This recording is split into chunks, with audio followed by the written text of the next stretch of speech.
Jika ada sekumpulan anak yang ramai bermain serta ngobrol di dalam ataupun sekitar masjid ketika waktu sholat, apakah kita biarkan dengan harapan menuntaskan ego dan fitrah bermain, ataukah kita arahkan dan kita ajak untuk ikut sholat, Ustadz?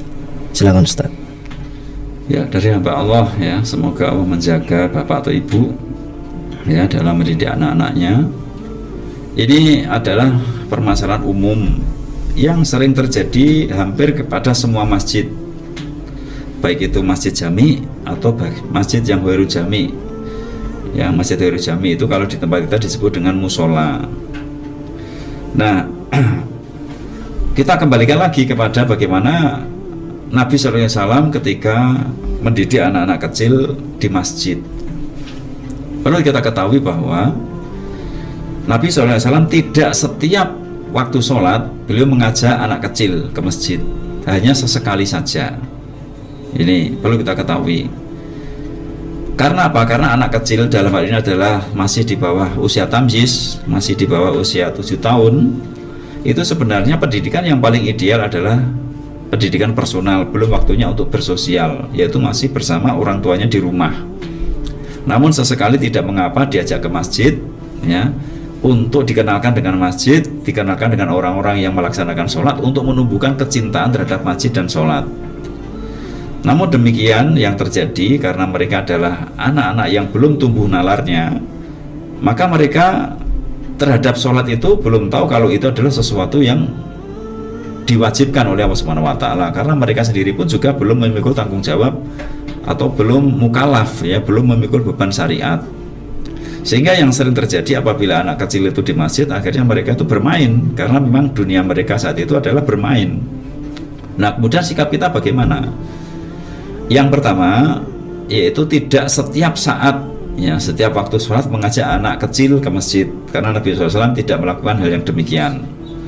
Kemudian yang kedua, seandainya kita mengajak anak kecil ke masjid, anak kita, maka kita bertanggung jawab terhadap pengendalian anak tersebut, ya, baik mungkin dengan kita suruh berdiri di sebelah kita, ya, kita jaga jangan sampai dia lari-lari, atau mungkin kalau dia masih kecil kita gendong sehingga dia tidak mengganggu jamaah yang lain.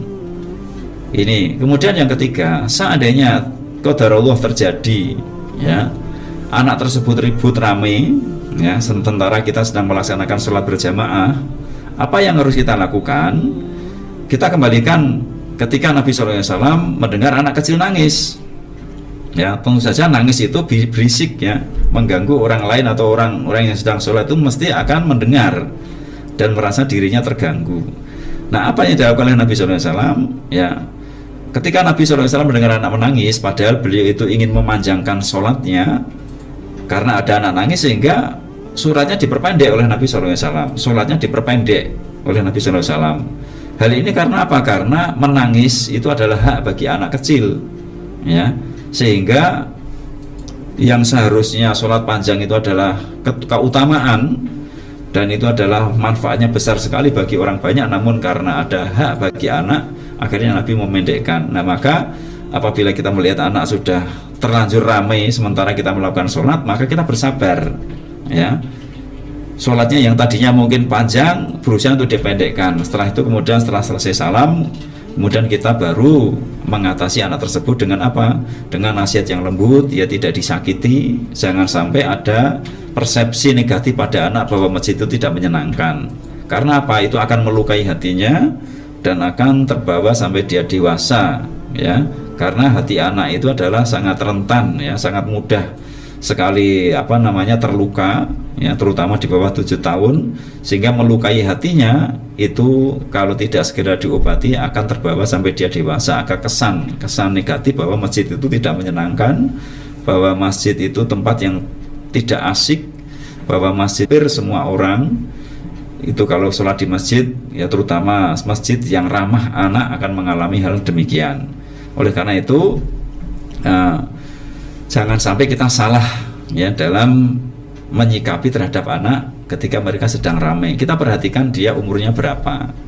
Kalau ternyata dia memang sudah anak yang sudah berilmu, ya, imannya sudah kuat, berilmu, kok ramai, nah kita marahi tidak apa-apa, karena apa? Dia sudah beriman. Dengan dimarahi itu maka dia akan segera kembali ya untuk khusyuk dalam sholat ya. Karena apa? Imannya sudah kuat dan dia berilmu ya, dan umurnya sudah lebih dari 10 tahun.